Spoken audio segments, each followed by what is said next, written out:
Hello. Spooky hours.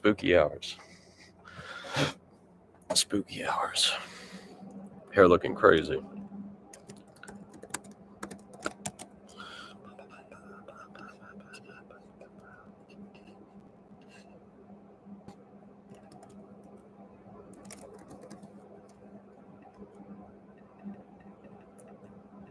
What's good, Jesus? I hopped in here early, brother. Always a pleasure. Gotta just do the picks and predictions for the fights tomorrow. UFC 319, spooky hours. How you doing, man? Oh, God damn. Wild. A little tired from last night. Didn't go too crazy, but went out with some friends. Very rare that I go out. That's juicy. That's juicy, Aces. That's actually that's what I'm thinking about too, actually. I was looking at the bets. I'd actually placed some already. Hell yeah, Jesus. We're gonna get some. We're gonna get some. I'll show you everything that I got so far. Pulling it up on my phone.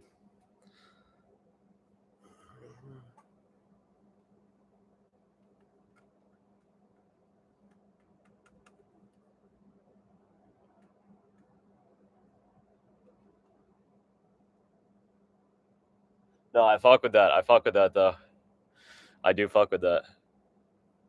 And I always try to share my bets. Sometimes I do it too late, but I do try to share. It's kind of spooky, actually. Some fights fell out recently, last minute. Oh, my hair is looking insane. I feel like I look like an anime character or some shit. Some fights fell out. Main event is going to be terrifying. Dricus du Plessis versus Khamzat Chimaev.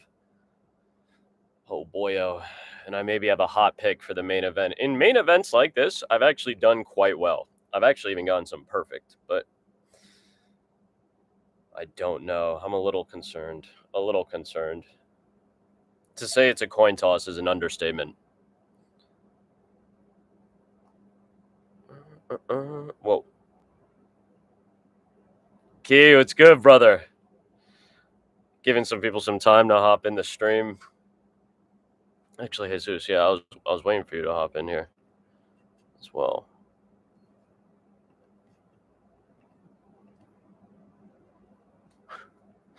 Nick Fuentes, is that the I'm not gonna lie, I think I've only heard bad things about Nick Fuentes. But how you been, Key?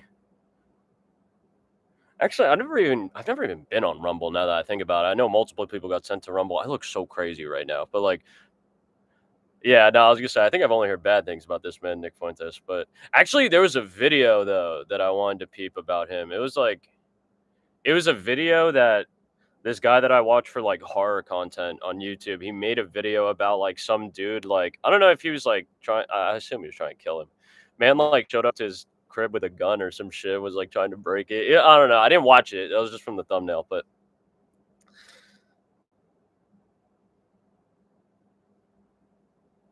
Something spooky.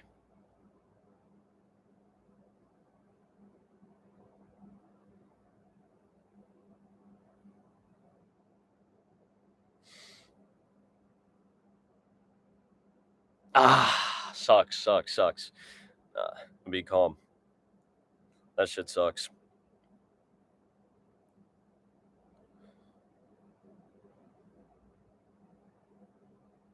Whoa.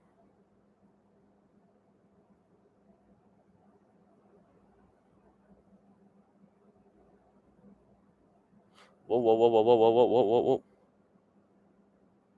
Wendy's I actually kind of like. I'm not gonna lie. Well, Wendy's I always enjoy because I rarely eat Wendy's. But damn, the bad combo. Sometimes it'd be like that.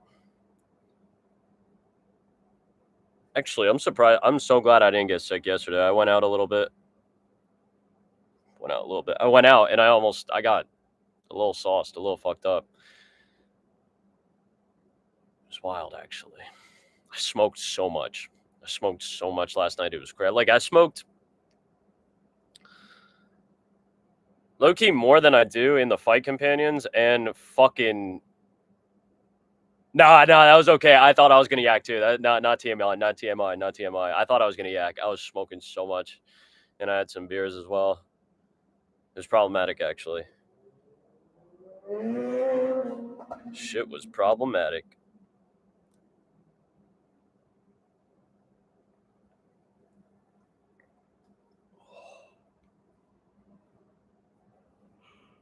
Oh, I smoked like a fucking like more than that. I smoked like shit, maybe like 5 grams. No bullshit. I took a picture on my phone. The shit I dipped with.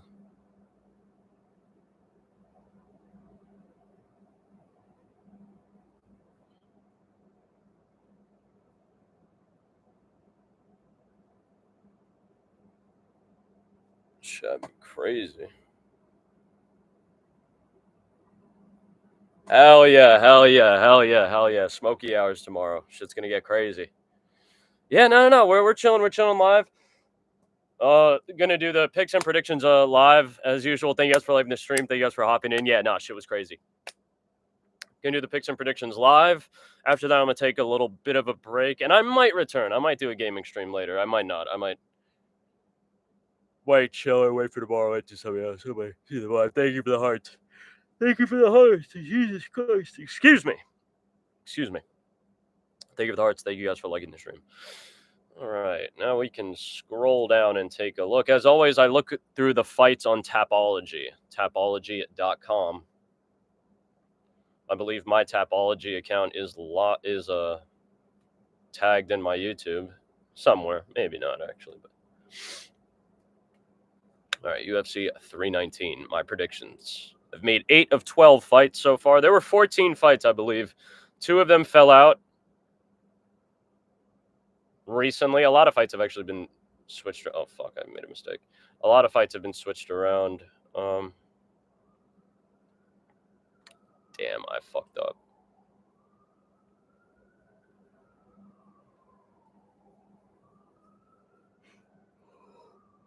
Excuse me.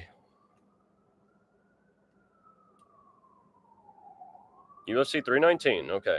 Picks lock in one day. This shit, Rodrigo Cezinado versus Daniil Dunchenko. That I was wondering why the fuck that was on the card at all. That was dudes making their debut. No one knows these guys. I think that was like the case of like someone's fight had fallen out. They replaced someone, then their shit fell out. Then they replaced someone else. Shit was spooky. I do have some picks in early. Key. I will share them. Yeah, we'll share them when we go through. I'm scared though. I'm actually really scared. I'm really scared. You've heard me say it too earlier.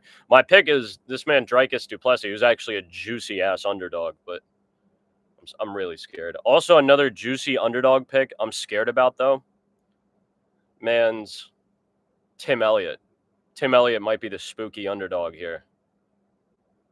Kaya Sakura is nice. He's spooky himself, but man, Timmy. I saw a crazy YouTube video on this man Tim actually today. Look, I'll link that shit in the chat. It was actually it was a quick video, 5-minute video, but the deep lore.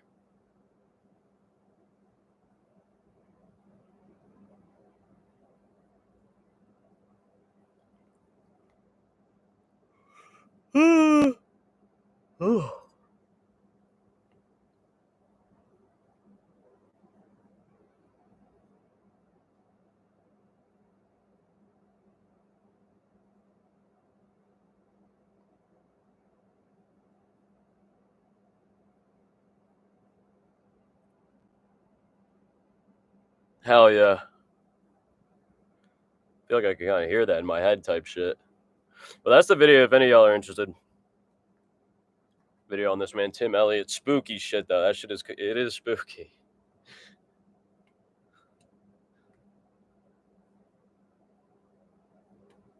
Prelim. I don't understand, though. This shit has, like, the tournament style. I don't know if they are fighting on a tournament. Fuck it.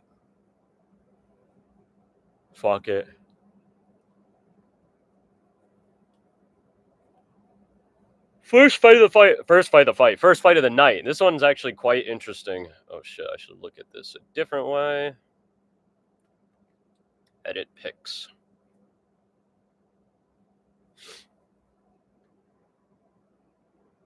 Man might pull up. Man might hop in soon. Actually, I thought I was gonna chill with that man last night, but he didn't come through. I was also, yeah, you guys might have seen him in the chat before. This man Dan Rat. I was chilling with this man Dan Rat last night.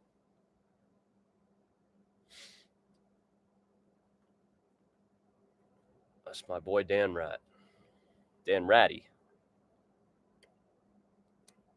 All right, first fight of the night. Alibi Idris, or Adiris, excuse me. Alibi Adiris versus Joseph Morales. Popo. Now, Joseph Morales has actually been in the UFC before. He fought, his most hype fight was Davison Figueiredo about 7 years ago. Yeah, no, that I was looking forward to that shit, Key. That was one of the fights that fell through. And then the other one, I don't know why I'm blanking out on it. I was literally just looking at it. The other one,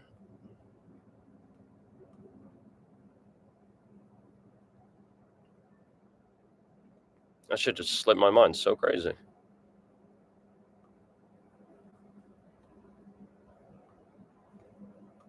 And this shit's tweaking now. Scroll down. And yeah, that's what I thought. I forgot it was Brian Battle, but Nurlston, Rosie Boev, and Brian Battle. I'm tight that one fell through. That was going to be crazy, I think, actually. Quite juicy off rip. Now, apparently this man Brian Battle's fucked up or something like that, but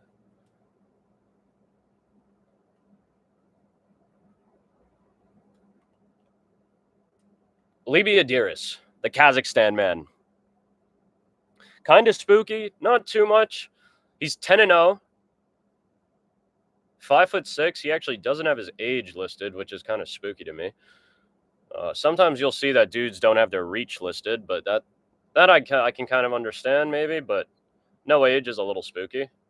Man doesn't have a fucking birth certificate or something, but as I was saying, Joseph Morales, 12-2 as a professional. He has had a little bit of a stint in the UFC. I don't know exactly how many fights he had total. He had at least 2, lost the 2 that I can see here. That was 6 years and 9 months ago and 7 years and 6 months ago, those fights in the UFC. Since the UFC, though, he's been fighting in Cage Warriors. Man's been on a 3-fight win streak.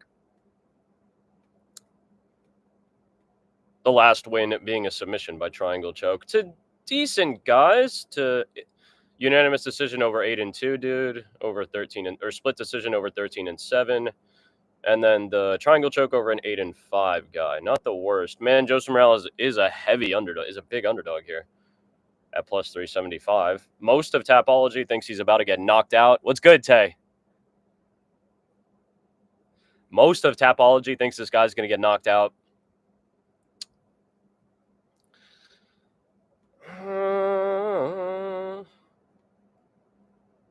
The records of the people that Alibi Adiris has fought do seem a little bit better. Granted, they've been fighting in different promotions, but I don't know. I'm actually a little spooked. No worries. Key, no. That shit is spooky. Yeah, Key, that it's spooky. That dude's channel is actually quite good. It's a small ass channel too. Fight Society. But I fucked with that video. That shit was good. Yeah, Green is not fighting. Man, Brian Battle is not fighting. Spooky. Joseph Morales, this is the thing. I really do think I'd give the UFC experience credit. I think it deserves credit. Also, those two losses are his only losses actually in his career. That's low-key why I might have to pick this man, Tim Elliott. Go crazy. Timmy. They usually do. Well, sometimes people do, but like, we lost like 3 fights on this shit, I think. Maybe even 4. It says it on Tapology, but lost a lot, actually.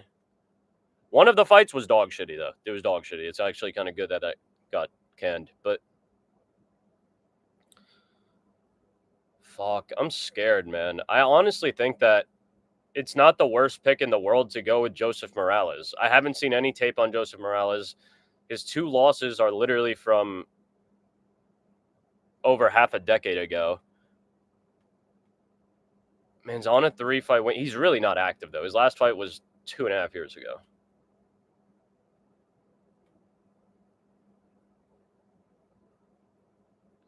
That's actually, I think, going to be the deciding factor. Who is Hamzat's friend?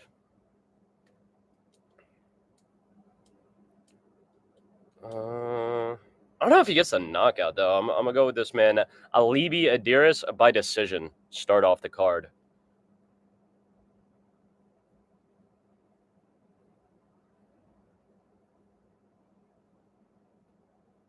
Did Hamzat have like one of his, like, when you say one of Hamzat's friends, was he like a no name making his debut? Possibly that might be the fight that I'm talking about that got canned.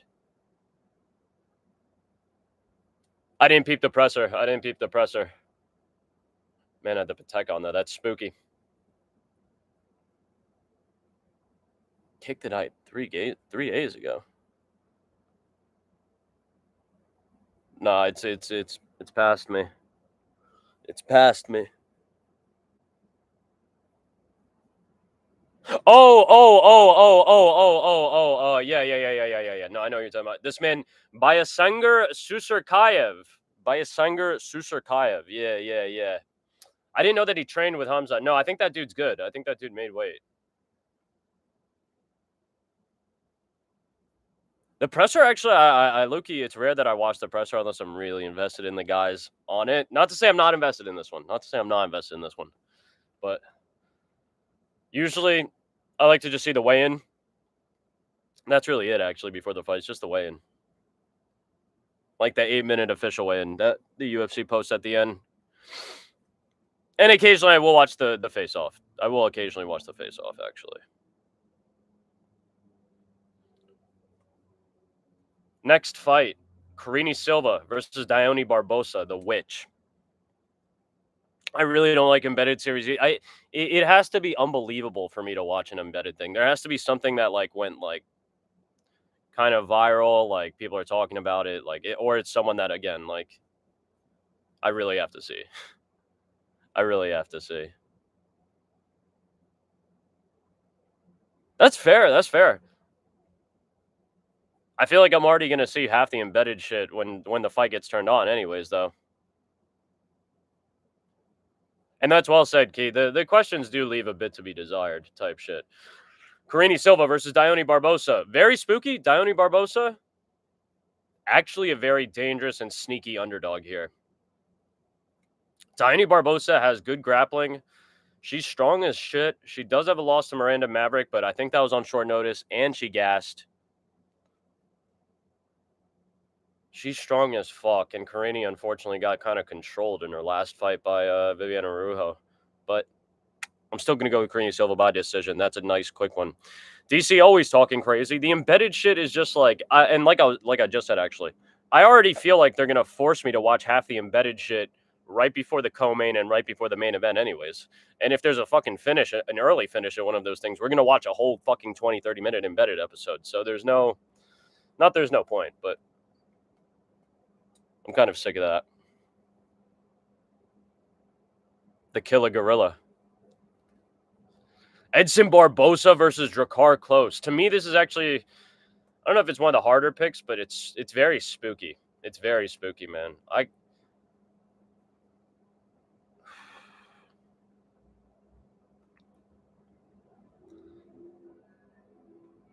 But I have to think to myself, these dudes, even though they're both old, they've been fighting different calibers. Yeah, that's kind of where I'm leading to. They've been fighting different calibers of fighters straight up. Drakkar Klose actually with a big juicy slam against what was that dude's name? Joe Solecki. That was crazy. I do remember that. Can't believe that was almost 2 years ago.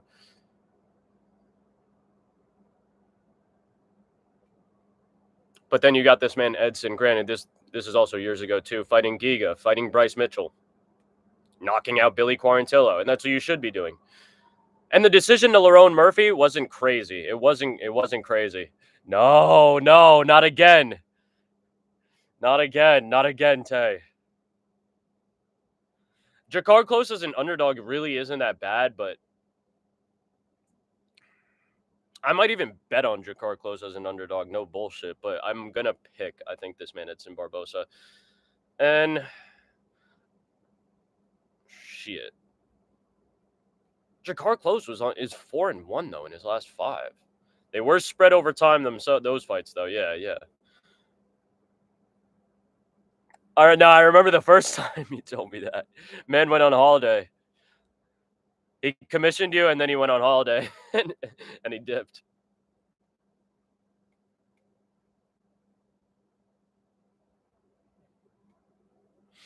Lerone Murphy, man. The loss to Lerone Murphy really wasn't too bad. I think I'm going to have to go with this man, Edson Barbosa, by decision.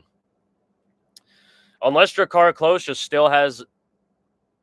has more in the tank, so to speak, more strength, a little bit more vitality. I think Edson Barbosa is a technically better fighter.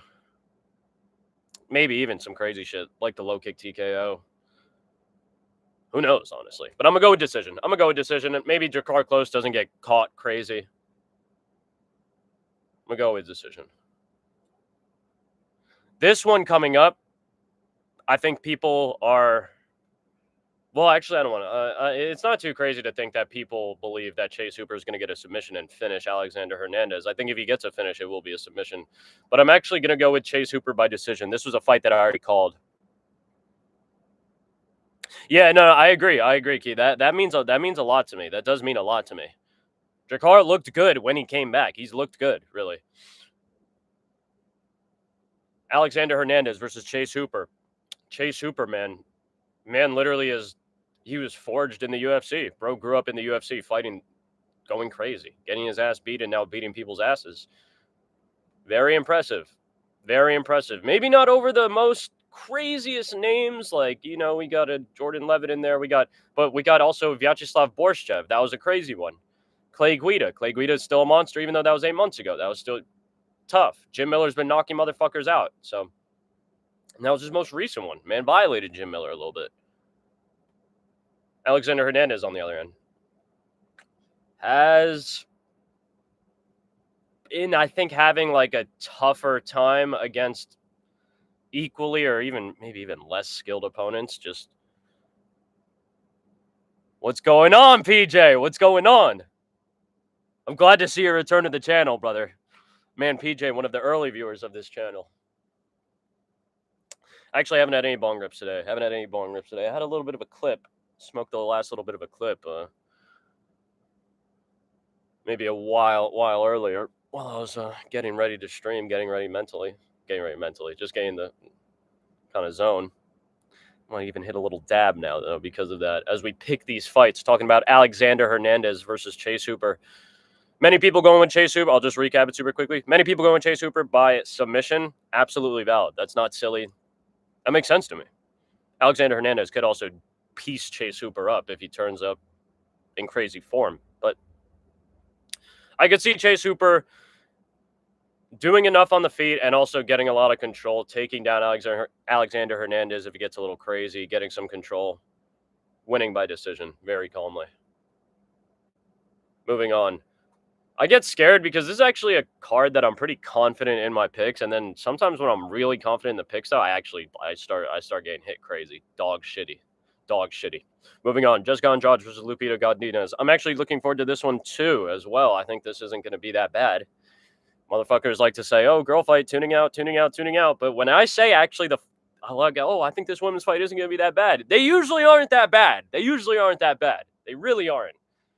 I'm not just a fucking hater. You won't hear that. People that have been watching now for a while know I don't even just say shit like that. It's not that I hate on people that say shit like that. I just give them their credit.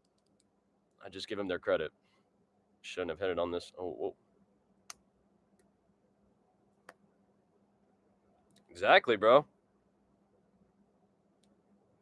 That was a mistake. It wasn't even loaded. Lupita Godinez, I think, will do enough to get a decision. Maybe even she gets a TKO if she can somehow just muscle up Jessica Andrade, take her down and pin her down and pound her out. That is what I'm expecting to happen. This was also one of the fights that I picked previous. Like I said, before the stream yesterday, actually, I was just taking another look at the card, and I had picked some of the fights already that stood out to me. Coming up next, though, is a fight that we are going to have to pick live, and it's going to be terrifying, actually. Gerald Meerschaert versus Mikhail Oleksiejczuk. I fuck with this man, Mikhail Oleksiejczuk, heavy. I've fucked with him heavy, heavy, heavy. He's kind of been done dirty by the UFC, actually. MMA Guru really talked about it, and I agreed with it. It was the thoughts that I had exactly while watching. When Mikhail fought this man, Kevin Holland, he got his arm broken for nothing. Man didn't tap. Man didn't verbally tap. He wasn't screaming. He literally, the Herb Dean just stepped in and that ended it on fucking technical submission. Dog shitty, dog shitty. That's Herb Dean's fault. That's Herb Dean's fault. Mikhail's been on a really bad skid. Actually, no, he did pick up a win, I want to say, over someone. Yeah, over Cedric Dumas. That was actually juicy as a motherfucker.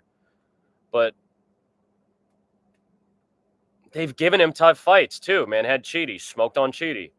Then they gave him Michel Pereira. I was praying that this man was going to fuck up Michel Pereira. He got violated really quick. Body shot. Kevin Holland, same thing. It was back and forth, back and forth. But eventually, that shouldn't have happened. Yeah, exactly. Technical submission by armbar. Dog shitty, dog shitty. That's Herb Dean's fault. Lost a decision to Shara. That's okay. That's okay. That's okay. And then packed out Cedric Dumas. GM3, man, on the other hand. The Renier de Ritter shit is just... That fight was kind of crazy. GM3, in my opinion, was smoking on him.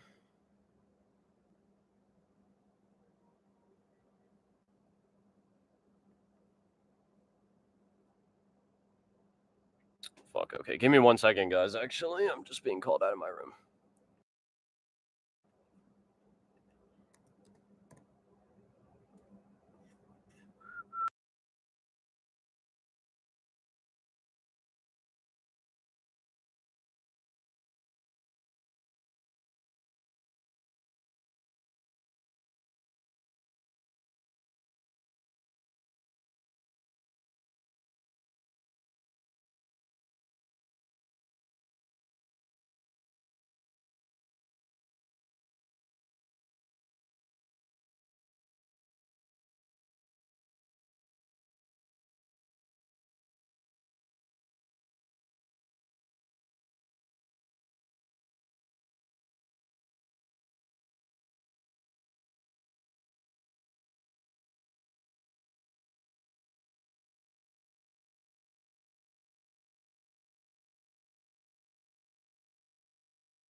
All right, we're back. We're back. We're back. Fuck. Oh.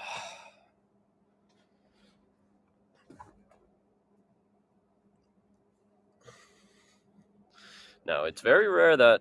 Whoa, I almost ended the stream. It's rare that I will tilt the camera or turn the camera off or obscure the camera in any way. But I actually wasn't wearing shorts or anything. I was wearing my boxers, so I had to tilt the camera. If you were wondering why that was a weird angle. All right. Where were we? GM3 versus Hussar. Mikhail Jacek. Mikhail Jacek done super dirty by the UFC. Shit's actually really nutty, mind-blowing. What the fucky?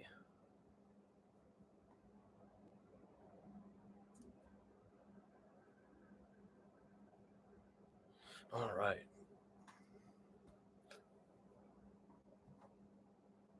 I think that again. Oh yes, actually, I remember exactly what I was saying. I was talking about GM3 and Renier de Ritter. So during the Renier de Ritter fight, right? I believe that was GM3 or that was RDR's debut.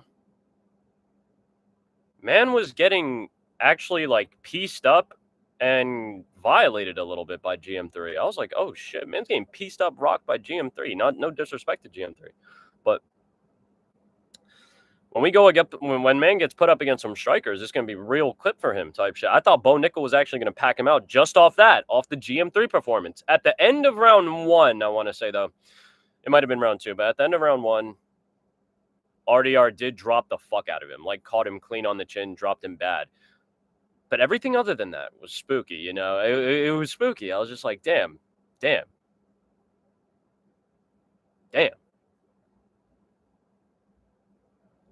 Then this fucking guy, RDR, comes out against Bo, smokes Bo. That's fine. Smoke on Bo Nickel. Fuck Bo Nickel. Pack him out. Send him to the WWE.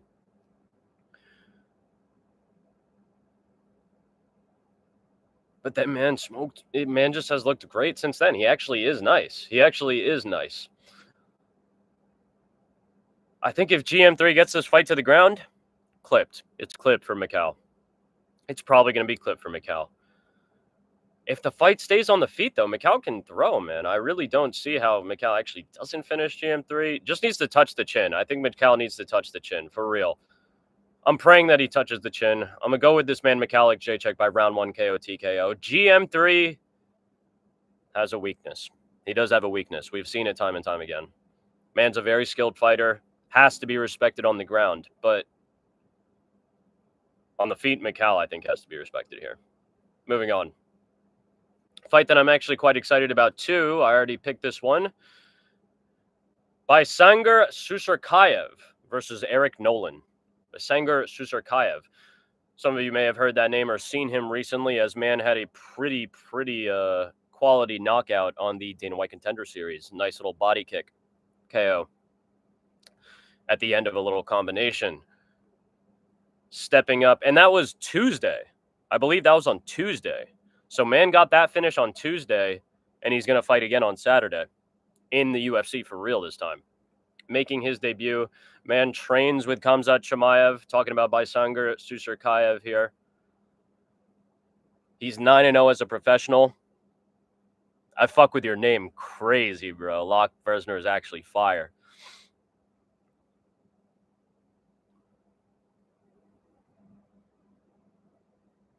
That's actually, that's not that bad. That's really not that bad.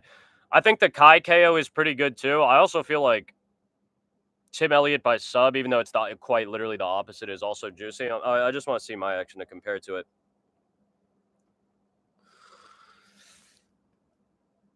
The only thing that scares me out of it, well, actually, there's two things that scare me here. One, the Kai KO, because I would be concerned that this man, Tim Elliott, is unpredictable. Man is a dog. He is a dog. Kai could KO him, and it's calm. Highlight knockout, face plant first, Tim Elliott's down. But maybe Tim Elliott goes down, but he gets back up. He gets Kai in like a triangle, something spooky like that. But fuck that. The other spooky part, actually, to me, is this man, Lerone Murphy by decision, which I'm also picking. I'm picking and I'm betting on that. Or I'm going to bet on that, rather. Aaron Pico, though, if you can remember, Aaron Pico, what I say this all the time about Aaron Pico, he was one of the first OG, like, oh, this kid grew up as a practicing mixed martial artist, not like training mixed martial arts as a discipline, but man grew up as a boxer, as a wrestler, literally practicing multiple martial arts and mixing them together to become a mixed martial artist. He is skilled. It didn't play out the way that people thought it would, though. It really didn't play out the way that people thought it would. But apparently, man's kind of reconstructed his career. I say that to say this. There is a chance, then, actually, that Lerone Murphy can't keep this man off of him. I feel like, to be fair, also in kind of a trend. That's the thing. That's what I'm talking about here. The trend, too, of there have been dudes coming from the UFC recently, even though Cyborg won, or what was his name? No, Pitbull. Excuse me. But other than that, dudes have been getting smoked actually coming into the UFC recently with hype. And I guess aside from RDR, this man Renier de Ritter has also he has skated by that. That's why actually on DraftKings specifically, I'm talking about DraftKings here, Locke Bresner. Lerone was like plus 154, but his decision, Lerone Murphy to win by decision, is like plus 160 or like plus 165. It's some shit like that, and those odds do matter. It does make a difference, especially if it's in a parlay. It's going to make a bigger difference. But to like narrow it down to only the one method of victory, just for the plus 10, that it's just going to be like that's just wild. That's wild to me. I think the money line is juicy.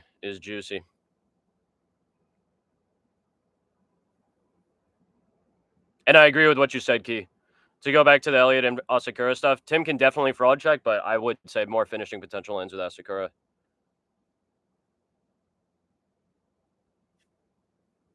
That is what I think. Thank you for hopping in, Locke. But this should be a round 1 KO TKO. To wrap this one up, Bayasanger Sursurkayev, training with Khamzat. Big knockout on the Dana White Contender Series. Looking to probably continue that winning streak against Eric Nolan. Man, Bayasanger is 9-0 as a professional, with 4 of his last 5 wins coming from KO TKO. That's what I think. That's actually what I think. I think that the UFC is hoping that actually Aaron Pico has developed now. Man's going to come out and be nice. But Lerone Murphy, we know Lerone Murphy is a proven commodity already in my eyes. And that's the thing. Again, I've explained picks multiple times on this channel using that kind of logic. I believe that there is something to that if dudes are proven commodities in the UFC. If they win fights, if they win tough fights, if they win fights against tough opponents. Like, even if it's by decisions, it means something. That means something. Yes, round 1 KO TKO for Bayasanger Sursurkayev. Eric Nolan, I believe, was signed on to replace someone in a fight a while back, but I don't remember exactly. Man has been winning in CFFC. 4-fight win streak in CFFC. No, so we passed that one. That also had me stuck because ultimately I went with this man Edson Barboza by decision. Right? Jakar got a little less mileage, but at any and this is no disrespect to Jakar Close. No disrespect to Jakar Close. At no point of either of their careers, Edson Barboza and Jakar Close, has Jakar Close ever been like better technically than Edson Barboza. At no point. At no fucking point. And even now, Edson has been fighting better people. He's been fighting a higher caliber of competition in the UFC. Jakar Close is making a comeback, or a return, I should say. A return after a little bit of layoff from injury.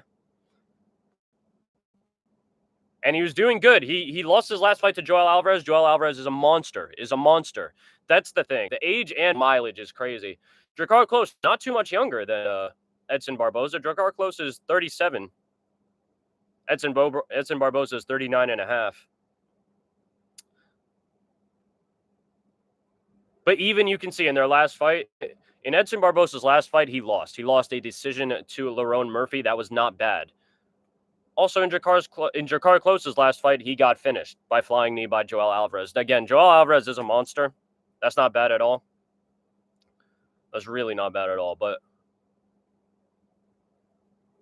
for technique, for caliber of fighter, I want to say Edson Barbosa. I'm gonna pray that Edson still got one more good one in him for this. And then, yeah, we'll do actually just a quick recap from there. Moving on to Alexander Hernandez versus Chase Hooper. Alexander Hernandez, I think, is such a dog because of, one, the loss to Damon Jackson, which I actually think was, I don't know if he really lost that fight. And the fact that man struggled with Austin Hubbard, I think, is what's putting people down. And on the other side of that coin, Chase Hooper himself has been on a tear. Again, not through the most monstrous, demonic dudes in the UFC, but against respectful comp, against respectful quality comp. That's been getting better and better. And we've seen Chase Hooper develop into fully like a grown man now, like in the UFC. Man became the American Roman Kopylov on some spooky shit. Most people think that, to finish this thought up though, most people think that Chase Hooper is going to win by submission. I do think that he will be able to get Alexander Hernandez down if he wants to, or if he tries to, excuse me. And he might control him. He might get that sub. But I actually think this one goes to decision. I think Alexander Hernandez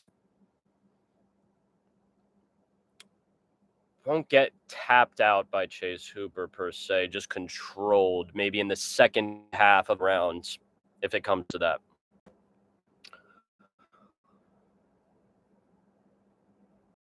Learned about, especially round one, the power of Alexander Hernandez. Alexander Hernandez might try to get crazy on Chase Hooper. Chase Hooper, very hittable. But Chase Hooper has heart. He has a chin.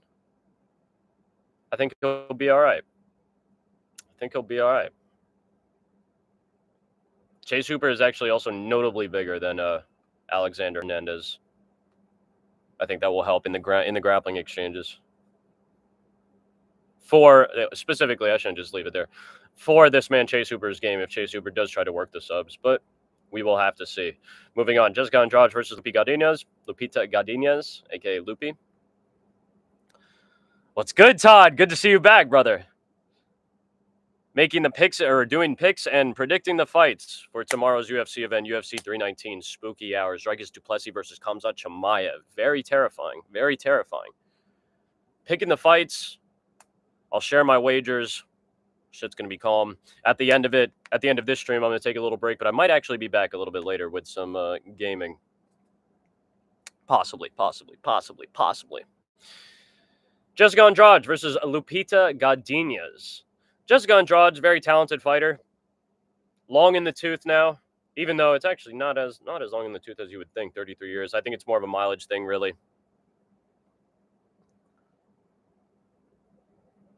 Talking about Anthony Hernandez, Key, I'm assuming. Maybe. Chase is actually a very strong favorite in that one. He is a very strong favorite in that one. Jessica Andrade coming in as a slight underdog to Lupita Godinez. I think that's fair. I think Lupita is just a little bit more well-rounded. Jessica probably has more power than Lupita, but Lupita has good technique, good boxing technique. She can wrestle. I don't think she'll get tapped by Jessica Andrade. I think Lupita should win by decision.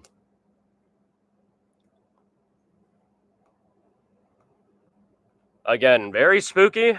Ultimately, I'm going with this man, Mikhail Oleksiejczuk, in getting tongue-tied here. Gerald Meerschaert versus Mikhail Oleksiejczuk. I'm going with the round one KO TKO. Delivered by Mikhail Oleksiejczuk. GM3, very scary. If the fight goes to the ground, I'm fucking convinced. It's more than halfway over by that point. But as long as it stays on the feet, I appreciate you, Todd. Thank you, my brother. Take care. Hopefully I do see you later. If not, tomorrow, if you're a UFC fan, tune back in. We will be watching all the fights. Join us for the Smoky Hours Fight Companion, a little watch along. Thank you for pulling in, brother.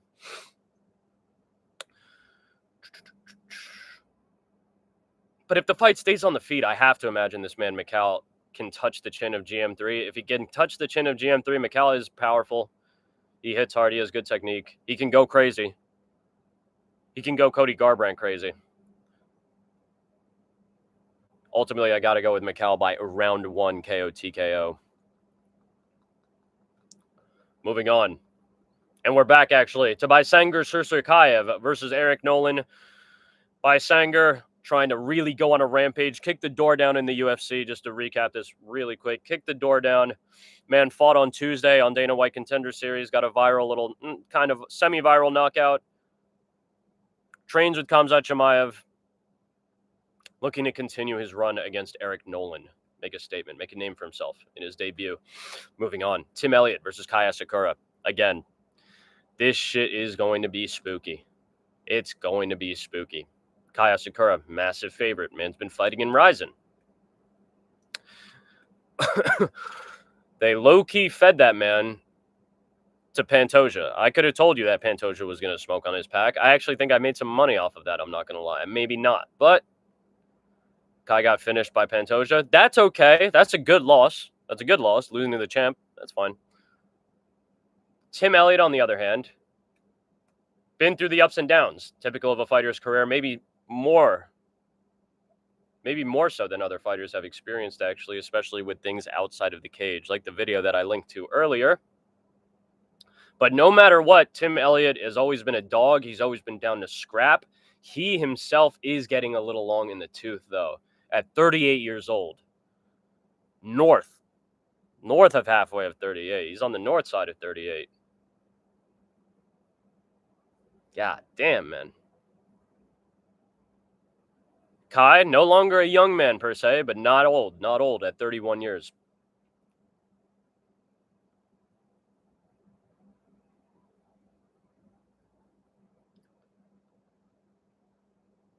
Tapology is expecting the KO from Kai Asakura. I think that's fair. I think that's very fair. But maybe Timmy gets the submission. This might be a little bit of an emotional pick, honestly, because I realistically think of it. Kai probably KOs him, right? Or hurts him at least. But Tim is a dog, man. Tim is a fucking dog. The win over Sumudarji. Fuck Muhammad Makayev. Victor Altamirano. Altamirano is tough himself. A win over Tagir Ulanbekov is impressive and good no matter how you cut it. The loss to Mateos Nicolau, that was almost 4 years ago, and Mateos Nicolau was much more of a monster back then. This might be a little bit of an emotional pick. I am going to go with this man, Tim Elliott, by submission in round number 2, to be exact. But I won't be... Oh, fuck. This is the thing. I believe in it a little bit more to say than, like... If I really didn't believe in Tim Elliott, right, I wouldn't pick it, and I would just be like, I'm going with Kai, but I'm going to be rooting for Tim Elliott. That's what I would usually say. And I've said that on this channel before. You know, I've gone with guys, but I'm rooting for the other one, whatever. Or even bet on the other one. In fact, that's actually what I want to do. But I want this shit to be called. I want to make the pick. I like the pick. I like the Tim Elliott submission pick. I like it. What can I say? Moving on. Jared Cannonier versus Michael Venom Page. This was a fight that I think got replaced as well. I don't think MVP was initially fighting the Killer Gorilla, but he is now. And I'm done doubting Michael Page. I'm done. Okay, I'm really done. Man, he is nice. Everyone said Michael Venom Page's whole career, not everyone, but a lot of people said his whole career, like, man couldn't do this in the UFC. In the UFC, people would dog walk him. People would expose him. They'd violate him. He came to the UFC, started violating. So, man smoked on Shara. It's funny because I'm picking Michael Venom Page now. I'm actually picking him by decision. But if Jared Cannonier is the one to knock out Michael Venom Page cold, spooky, man. Spooky. Jared Cannonier really can't be counted out even at 41 years old, man. Still putting in massive work. Coming off of a nasty little comeback knockout over RoboCop, Gregory Rodriguez. Big win to stop a 2-fight knockout skid, if I'm not mistaken. Yeah, man, got smoked by Nasruddin Imavov. Oh, no, and Cal Barral. No, that actually was a decision. But, god damn, man. We will go by MVP by decision. Moving on. to the featured fight of the night. Geoff Neal versus Carlos Prates, the Nightmare. Carlos Prates lost a little bit of steam. In his last fight, which saw him taking a unanimous decision loss to Ian Machado Gary, man. Tough ass fight before that. Dude was on a meteoric run, finishing dudes left and right. Dude was on like a 10 fight knockout streak. No bullshit. Like 5 of them in the UFC. Craziness, man. Craziness, man. Kicked the door down completely. Long ass arms, long ass reach at 78 inches. Tall too at 6'1". Geoff Neal has long arms for his height. And Geoff Neal is a dog. Geoff Neal is a dog. He's strong as shit. Man, fucked up Vicente Luque. Was trying to fuck up Ian Gary. Smoked on RDA. Granted, that he retired RDA, but I am going to go with this man, Carlos Prates, again. We meet again, Carlos Prates. Even though that fight was only 3 months ago, it actually feels way longer. So man's making a quicker turnaround than he did. No, man was fighting actually pretty much every 3 months consistently, actually, throughout his UFC run so far. I'm going with this man, Carlos Prates, by round 2 KO TKO. I think Geoff Neal's tough, but Geoff Neal does get hit. Carlos Prates hits you. That's a real problem. Moving on to the co-main event. And we might actually pack up the pipe here just for this one. Because it's going to be spooky. I know I've said my pick is Lerone Murphy by decision. This is one of the earliest picks I made, actually, when I found out this was going to be there. Because, again, maybe I invest too heavily into it, but dudes being proven commodities means something to me. Lerone Murphy, I'm not even a Lerone Murphy fan like that. You know, I respect the dude's skill. He's nice. He's very technical fighter. Good defensively and offensively. Great physique. Impressive athlete. But I was never like on like a bandwagon for him. Man wins fights. He wins fights in the UFC against dudes who you know, names that you know. That means something, I think. It's not like Aaron Pico's just some bum. Aaron Pico is literally probably one of the more talked about young fighters outside of the UFC, objectively. This is, I'd say, around the time where you had dudes like, this is like the extent of my outside the UFC MMA knowledge, but you had dudes fighting in Bellator such as Ricky Bandejas. What was that other? It was another Irish dude that was like a Conor McGregor clone. I think his name was Ricky Gallagher, something Gallagher. That dude got packed out by Ricky Bandejas, in fact. You had, was it Diego Limas? Yeah, exactly. The McGregor, that's who I'm talking about. You had, I think it was Diego Lima's younger brother, or Ricardo Lima's younger brother, whoever the fuck. The dude that smoked Michael Venom Page. He violated Michael Venom Page. And Aaron Pico was in that mix. He was in that mix with those dudes. He was in that conversation. In fact, he was in the highest realm of that conversation. I think he sent himself to Dagestan to tighten up. I'm not going to lie. Now he's back, though. Man's back. He's been winning fights in PFL, I think. You won one fight in PFL. Yeah. And he had started to turn his career around in Bellator. But here's the thing. Lerone Murphy is still undefeated at 16 wins, 0 losses, and a draw. Last 5 fights taking place in the UFC, he's won them all by decision. Some of them split, most of them unanimous. And again, it's against games that you know. Names like Gabriel Santos, who himself was undefeated. Smoked him. Josh Culibao is not dog shit. Beat him calmly. Edson Barbosa, we saw that. That was calm. Edson Barbosa's nice as well. Dan Ige is scary as a motherfucker, but he still got it done. And Josh Emmett, that was actually a little bit more impressive. Lerone Murphy actually, again, technique. Aaron Pico, man has the tools. He has the tools, and I feel like we know Aaron Pico has the tools. We just haven't seen him use them properly. Like that, to this level. Not to this level. I think this is also too much. Giving man, on his UFC debut, the co-main event of a numbered card, of a pay-per-view card.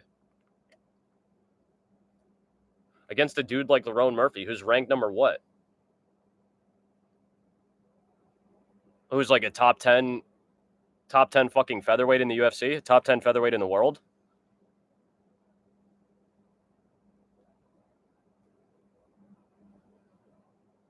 That's just a little bit too crazy to me. It's a fight. Anything could happen. Anything could happen. You yourself could go in there and one-shot Lerone Murphy on a crazy astronomical chance. But if we think about what's probably going to happen, what do I think is probably going to happen? I don't know. There is something also about Lerone Murphy that kind of scares me. I think about this from time to time. Lerone Murphy was out of the UFC for a long time, if I'm not mistaken, because man got like smoked by a car. Man got like destroyed by well, not destroyed, but he got violated by a car. He got hit by a car brutally. And I say that because sometimes I think I'm like, yo, what if man just gets hit one time and like his body just like freaks or some shit? But that's just like, that's my pea brain. That's my pea brain at work. Just ignore that. Just ignore that. If anybody's thinking Aaron Pico, though, I'd love to hear your thoughts. I don't think this is this is not an impossible win for Aaron Pico. Aaron Pico could show out and even knock out Lerone Murphy on some crazy shit. Slick ass boxing combination, just the hands. I don't think he submits or even takes down Lerone Murphy, TBH. But maybe he does take down Lerone Murphy. That's the thing. Maybe he does. Maybe he does take down Lerone Murphy. Maybe fight starts, man, feint, throws a couple jabs, power double, gets Lerone Murphy. Then that would be real scary. Then that would be really fucking scary.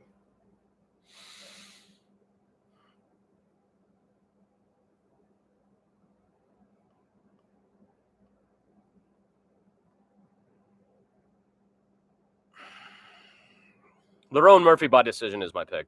That's the official pick. I'm sticking with that pick. Aaron Pico's also the favorite. That's rare enough that a dude making their debut is the favorite over a tenured UFC fighter. In a couple matchups, you'll understand why. It'll make sense why. Maybe a dude's on their way out. Maybe it was a dude that maybe they really shouldn't have been in the UFC in the first place. Whatever it may be. You can usually tell. But as a rule, usually you don't see that happen in general. Usually people that are making their debut in the UFC will almost always be the underdog. At least maybe a pick 'em. But Aaron Pico is a favorite. He's like a minus 200, minus 218 favorite.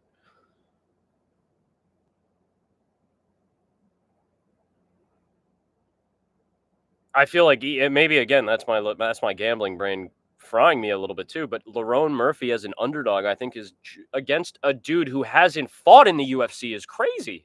Is crazy, right? That's just crazy. That's honestly just fucking crazy.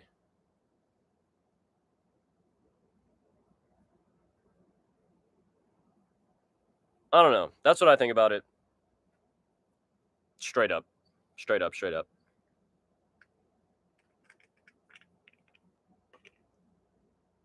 Whoa.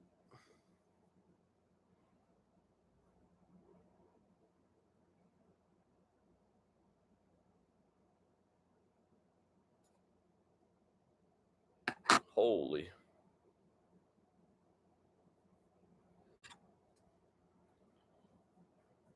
We'll finish off the card here. This is actually the quick stream. I remember last time I was picking the fights, it took me like fucking 3 hours, but honestly, it takes me. I don't know why. When I made videos, the pick videos, I actually considered even making a pick video for this one. It would always take the same amount of time, even when I would try my hardest to get through it. The actual video length, it would always end up somewhere around like 20, 25 minutes. I don't know how, without fail, but funny stuff. I digress. Any last thoughts on Lerone Murphy versus Aaron Pico? I do not think so. I believe that is all. Moving on to the main event.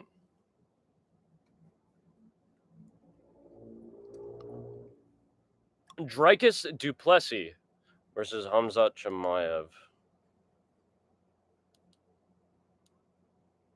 Made a mistake. Okay. Cheers, lads.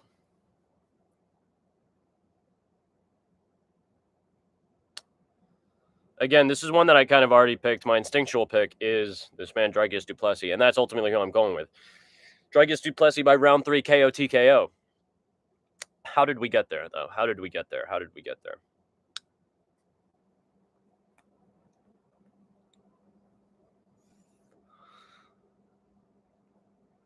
Khamzat, I think this is a unique case. Not too much. It's not like nervousness. It's really, I think this is also, people will say this about every fight, and it's true about every fight, I think, to varying degrees. That being, anything could happen.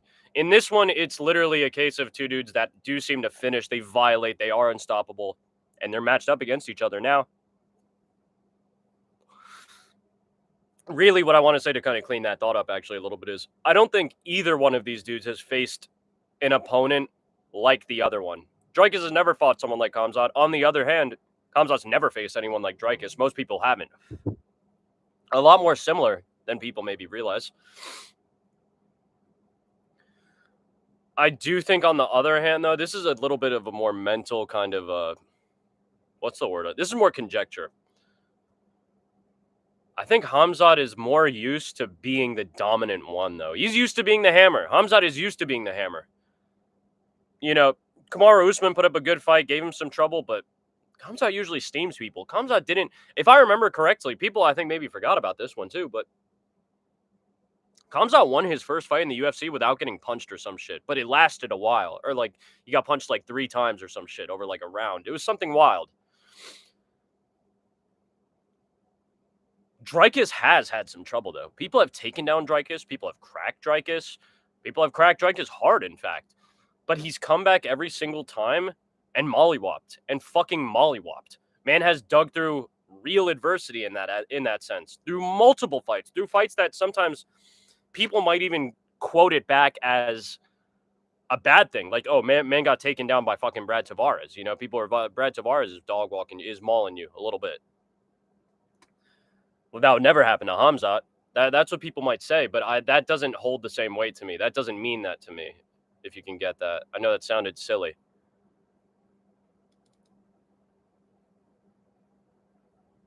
I think that when these two collide, and I mean that in every sense of the word, I mean like the fight in general and literal collisions, encounters. That's what we had. That's exactly what I'm saying. Like I think that Dricus is going to be able to actually like literally stop Khamzat. Like Khamzat's going to try to do that shit off rip.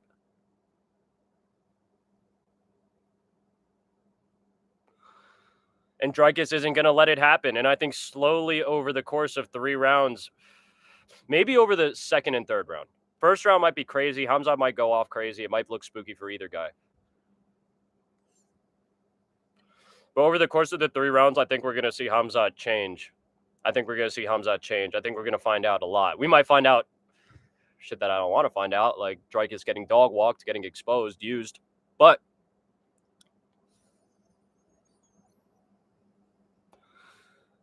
I could see Dricus Du Plessis literally hitting his blitzes across. That's the thing too. Dricus never has fought a grappler of this status in his entire career, and he, like I just said, he's struggled with what would be seen as lower par grapplers. Not even grapplers. That's the thing. Not even grapplers. But Khamzat's never had a dude take a fight to him the way that Dricus takes fights to people. The way that Dricus takes fights to Sean, to Izzy, to everyone. It's never been that way. It's never been that way. People are usually scared of Khamzat. They are. I think he can definitely tell that. He leans into it. With Dricus, I get more confidence. And now, again, like I said, we're getting into conjecture. We're getting outside of technical fighting ability. This is really just stuff we're speculating on. But I think it matters. This is the legitimate reasoning behind my pick. Past technique.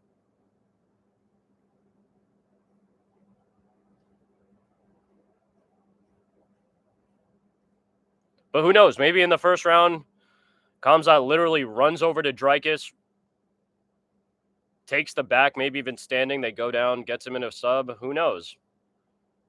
Maybe he does the same thing, and Dricus literally knocks him out with a jab on some Rob Whittaker shit. Who knows, man? Again, Dricus has also been an underdog in multiple of his fights, And he's come out on top against Monster Dude. Man was an underdog against Robert Whitaker. I picked that shit. I think Man was an underdog against Izzy. He smoked Izzy.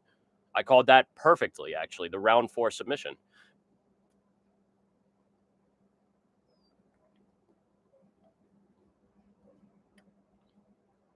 It's so unpredictable. It's just so unpredictable. There's people that are saying that are very confident in their pick. They're like, yo, there's no way that Khamzat loses. There's no way that Dricus loses. But I think it's because of that, because these two dudes are so dominant. It's hard to really to say with any real confidence that one guy is going to win and be like, I know I'm right. I know I'm right for this reason. It might play out the exact way that someone predicts it. You know, the exact way that I predicted it, the exact way that like MMA Guru predicts it. I don't know who he picked. Anybody. The same way that you predict it. But this fight more than other fights, you can't be like, oh, I know this is gonna happen. You know, Khamzat always does this, and Dricus is gonna do that to counter. You know, like I don't think so. I really don't think so. This could literally be decided by like someone slipping in the canvas or some shit, and someone getting the upper hand in a position like on some real crazy shit. But Dricus Du Plessis by KO TKO in round 3, I think that's going to be my pick. I think Dricus is going to be able to at least, if he can't outright stop Khamzat's just offense going crazy, he will be able to survive. He'll be able to survive. Khamzat won't be used to that. Dricus will work his way back into the fight. Dricus doesn't stop working. Dricus is a fucking powerhouse, man. And I think he's gonna pour it on. He does pour it on people. He pours it on people, and then he gets TKOs from it. He gets TKOs from it. From wearing dudes down, from chasing them down and punching them. The split decision, that might also be there too. That might be insane, actually. I feel like, honestly, if this fight goes the distance, it might even be like a fucking draw or some real crazy shit. But this is definitely, I think, on paper, like not even marketing everything aside, probably one of the more hyped championship events that we've had in a while. This should be good. This should deliver. It's not even one of those fights where it's like, oh, it's these two crazy ass dudes, but there's a chance that it might be a dog shit fight. It seems like this fight is impossible. It would be impossible for this fight to be bad, actually. But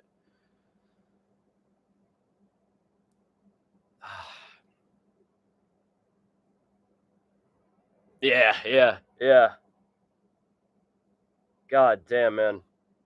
Tomorrow we will see, Connor. We always do UFC fight companions, Smoky Hour fight companions from the first prelim to the main event. I will be watching the entire card. We do have a nice little community that we're building up more and more. Thank you for hopping in, by the way, man. I appreciate it. This is the rare, quick pick and prediction stream. And actually, before we finish off, I will share my action, the bets. I'm a fucking degenerate. Never gamble, never pay for pay-per-view. That's a good rule to live by from this man, Khabib Nurmagomedov himself. But I will share my my picks, my bets, excuse me.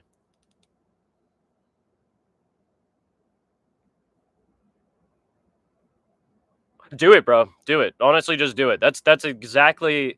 I wasn't exactly too spooked, but I had a similar thought. I was like hung up on it a little bit. You know, you put yourself out there for criticism. I feel like more than even a regular YouTube channel, as you're making picks, you're competing in a sense. But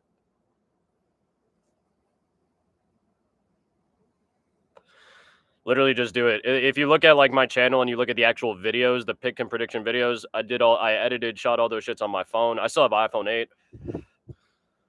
8. Just do it. Well, you guys just start doing it, honestly.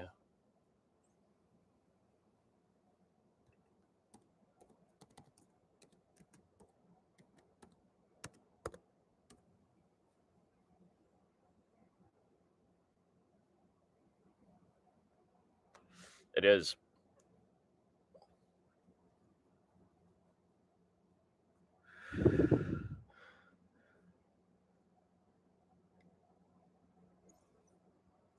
It is.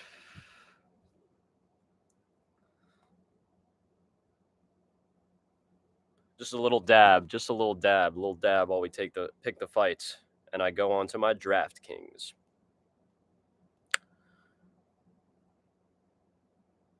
Alrighty. So what we have so far.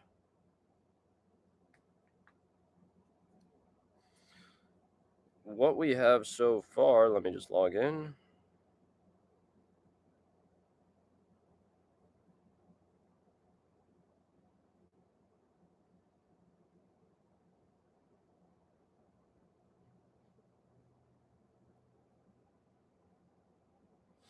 Yeah, no, that's why I'm glad I put no, that's actually crazy, Connor, I fuck with that. No, that's why I put in some bets earlier, so we don't go too hog wild. Don't go hog wild.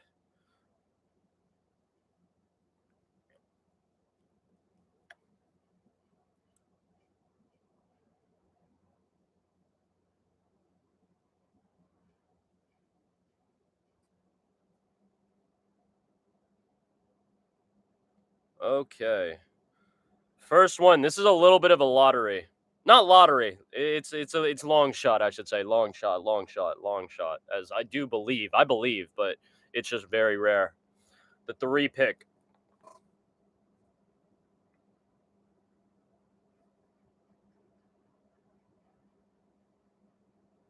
Very spooky.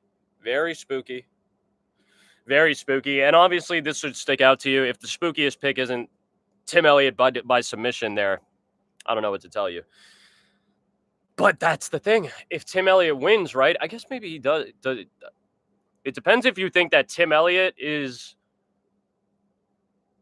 going to do Asakura like Pantoja did him, except not get the finish. That's why. I think that Tim Elliott, that is the thing. Tim Elliott is a fucking dog. He's a dog. Win or lose, man has crazy heart. He's tough as shit. Long in the tooth, man's close to 40. Old for a fighter, especially at a lower weight class. Kaya Sakura is a spooky guy. Or he's being propped up as one.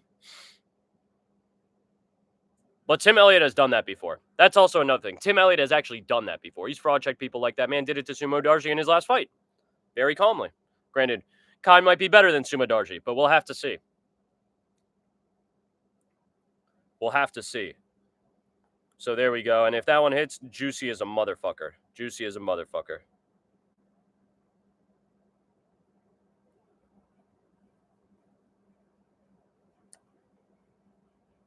This one I used a little bit of a boost on. It is very spooky. I'm going to go through what the over-unders actually are. But 7-leg over-under. I'm just going to read it out. That's 5 for $209.90. $209.90. The $5 wager. With the 25% boost on DraftKings. For that, the UFC 319 promo deal. First off, we got Edson Barbosa versus Drakkar Klose. I got the over 2.5 rounds on that. So not the distance exactly, but over 2.5. Over 2.5. Chase Hooper versus Alexander Hernandez. Like I said, a lot of people think that Chase Hooper is going to get a submission. I think that this fight goes the distance, and I think Chase Hooper will win. Alexander Hernandez maybe KO TKOs him, but I don't think so. Over 2.5. Jessica Andrade versus Lupita Godinez. Again, that's another motherfucker where like some chick, either one of them just gets fucking finished out of nowhere, and it just gets me pissed off. That's like the most hate you'll hear me say. You'll hear me talk on the female fighters. Then I got under one. This is the spooky actually. The 2 unders that I have under 1.5 rounds by Sanger Sursakaya versus Eric Nolan. I got this man Lerone Murphy.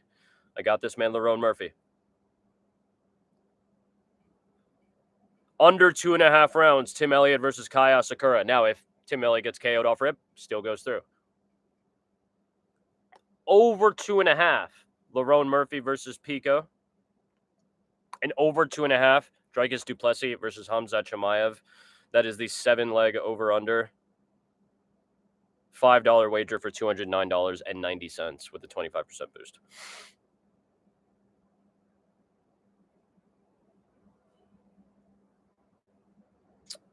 Then we got a little snipe, or what I tried to snipe, really. These are straight money lines.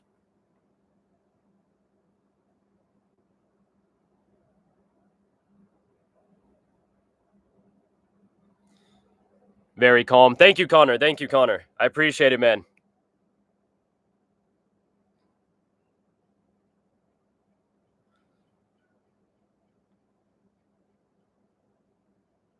And the last one. That is the last one so far.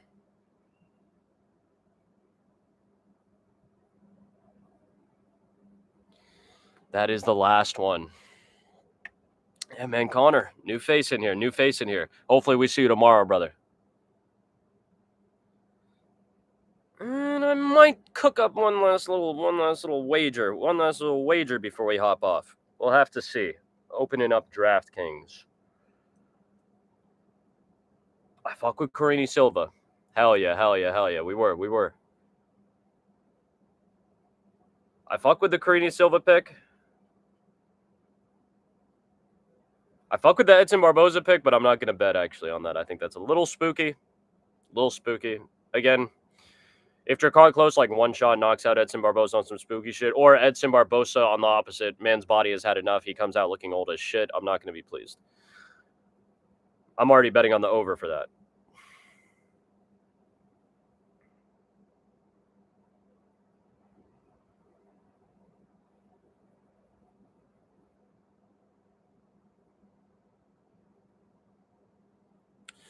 Mikhailic Jacek by KO TKO in round 1. Yeah, I agree. He's not going to be scared. He's not going to be scared at all. I think we're going to find out quick just off rip, like the battle of strength, the strength matchup. And I think we're going to see Khamzat get tired. I think we're going to see Khamzat get tired. I think he's going to change. I might be wrong, but that's what I think is going to happen. Here we go.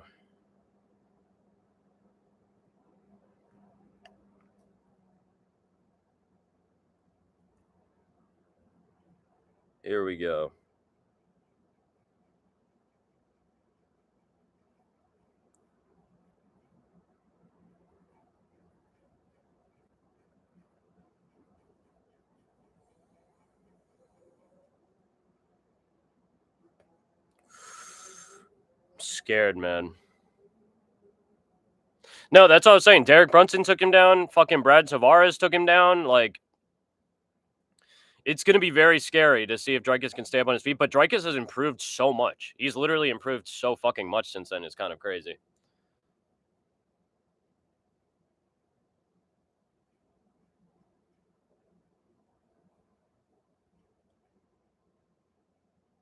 I can't tell though. This is a hard fight to pick. This is such a hard fight to pick. I've already picked it. Like I said, round 3 KO TKO for Dricus is my pick. But really,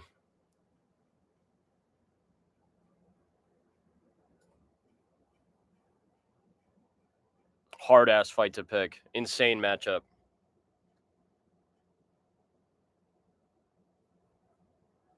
They actually Dricus Du Plessis by KO TKO is plus 550 on DraftKings. Fire. Fire if that you rewinded it. That's why I'm saying that. Dricus Du Plessis though is plus 550 on DraftKings, but his decision is plus 600. That's the spooky thing to me. They think that it's more likely that Dricus KO TKOs him. The Dricus money line is juicy. That's juicy already as fuck. Plus 200 on Dricus is good. That's what he's been multiple times. I've hit on that too. I have that in multiple parlays. Fire.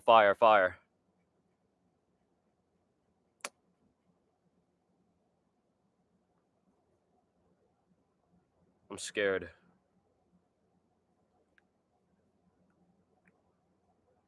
I'm really scared, actually.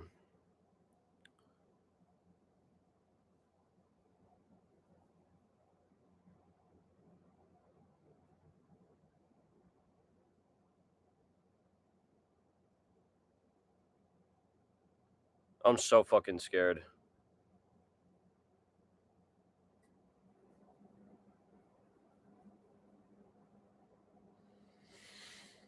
Oh, okay, last one. We got Mikhail Oleg Jacek. KO TKO, round 1. Nails are dirty as shit. From the wax, actually. Carlos Prates by KO TKO. Whoa. Dricus Du Plessis by KO TKO. And this is scaring me. I might take him out. This man, Lerone Murphy. Just Lerone Murphy money line. Plus 1076. $5 nets you a little bit over $544. 10 bull. net you a little bit over a rack. It's juicy as a motherfucker. That's so juicy. I'm scared about Mikhailuk Jacek round 1 KO TKO, but ultimately, if that doesn't happen, he loses that fight. So I might actually think of a hedge by tomorrow, another bet, little back runner bet, and that I'll share during that stream. But I'm locking that shit in. I'm locking it in. Locked.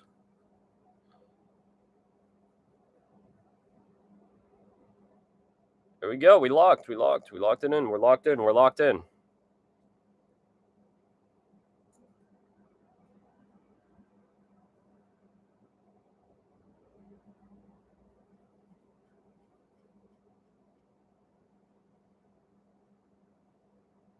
We are locked the fuck in. Holy shit. Calmly. Key, thank you for pulling up, my brother. Nice. The 3 parlay. Actually, let me count up how much I got. That will be the last little run. Where the fuck?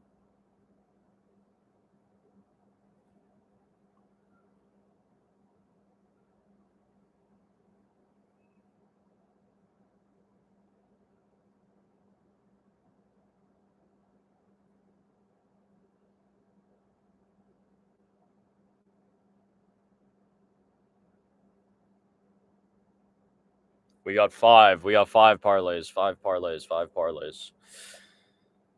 Maybe even 6 or 7 by tomorrow. Maybe not. Fight should be crazy. As always, I'll start the stream probably about 15 minutes before the event starts, or maybe just as the event is starting. Not as the fights are starting, as the event is starting, as the broadcast is scheduled to start. Thank you guys for watching. Calm picks and predictions. Nah, it's scary. It's scary. It's scary. That's why ultimately, actually, other than the over-unders, I'm not going to bet on that. It's too spooky for me. Too spooky for me. A little too spooky for me. But your car close as an underdog, I do like the plus money. But Edson, I like Edson's skill. Oh, yes. Let's see your shit, Keith. Let's see your shit. Share. Please.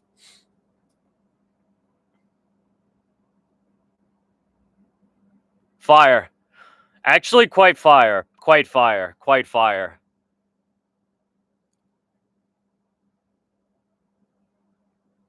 Quite fire, bro. Quite fire. Quite fire. I'm fucking with that, actually. You cooked on that.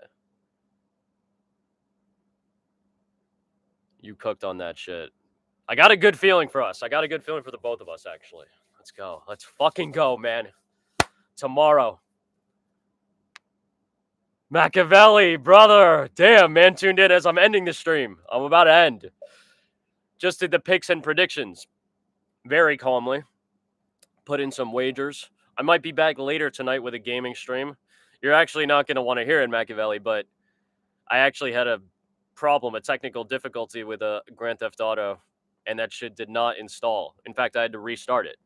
I am picking Dricus du Plessis. I'm picking Dricus du Plessis by KO TKO. And I know you said please don't bet on it, Machiavelli, but I had to. I had to. I had to. I had to. I had to.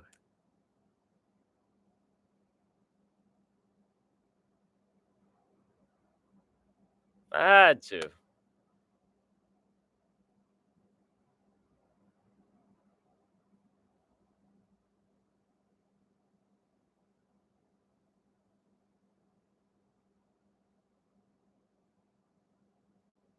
I think you're picking Chimaev, right, Machiavelli? At least that's what I took from your comments last time. It's scary. I would be scared. I am scared. It's not even I would be. I fucking am scared. I'm terrified.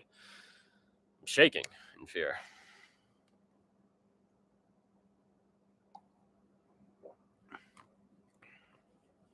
Hell yeah. Hell yeah. Hell yeah. Hell yeah. God damn. Need the Algerian shorties. I'm not gonna lie. Shit got my head going crazy.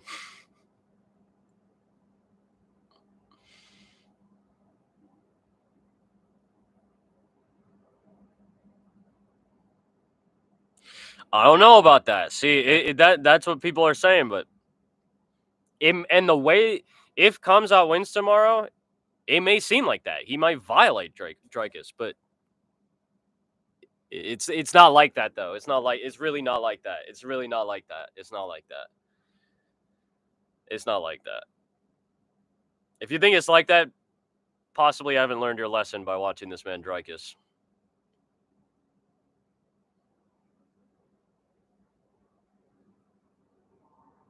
Man, Dreykus he's for real. He's for real. He's for fucking real.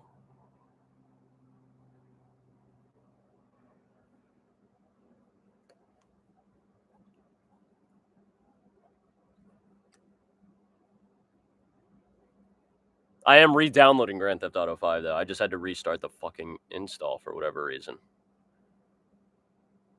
No homo, no homo. No, that's not homo at all, bro. I missed you too. I miss you all actually when I'm not streaming. Sometimes I think about streaming just to start, just to be on, but try to save it so I'm not just like I can be entertaining at least. If you get what I'm saying. But that is why I've been trying to get more gaming streams in, because then we can chill, hang out, and I can keep it up for a while. Keep it up for a while. You know. The GTA stream will be coming, Machiavelli.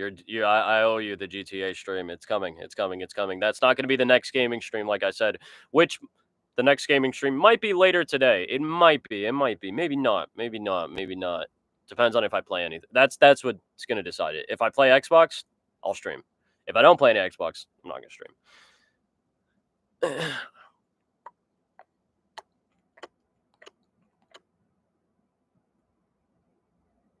But GTA should be good. Haven't played the story of that. Well, I played a little bit of the story, but barely played the story. Actually, maybe not barely. I got into like where you do like the first heist, like you rob like the jewelry store and shit like that, but didn't really get too deep into it. Should be good. Should be good. And then unfortunately after this, we're going to have a little break from the UFC. No fights next weekend. I think so at least. But then we will be back after that. And of course, that doesn't mean no streams. That'll just mean a lot more gaming streams. A lot more gaming streams. And possibly if I can just fucking do it. Other content, other short form content. Man, hates the fall New Vegas. It's a fucking week, bro. Oh, I love you guys, man. You guys are hilarious. You guys crack me up all the time. Man doesn't fuck with the Fallout.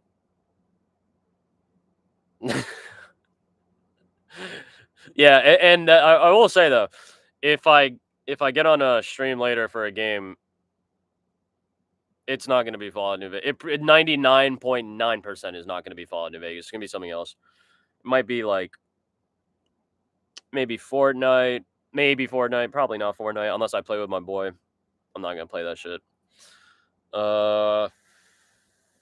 Might play this other game that I really like, Mountain Blade Bannerlord.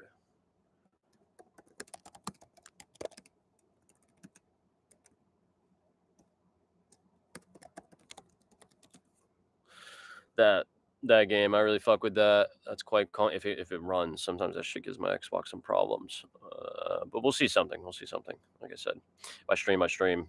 If not, then I'm just doing something else. I don't even know. I don't know what I could be doing. That's the funny thing, right? That's the funny thing about that. As I say that, we hit the 90-minute mark. Calm pick and prediction stream. If there's any other picks, insights, predictions on the fights, you can always rewind back to see. Rewind back to see the bets too. If you missed the bets, if you wanted to see the bets, thank you guys for tuning in. Sorry that you came in at the end, Machiavelli, but I tried to give you a couple more minutes. I might be back on later tonight though. That is a heavy might. And if I get on to stream a game, I'll be streaming for a while. So, boss. Thank you guys for tuning in as always. Thank you guys for liking the stream. Thank you guys literally just, as I said, for tuning in, spending your time with me. Seriously. It means more to me than you guys know, really. Thank you guys. As always, thank you for watching. Much love. Big kiss.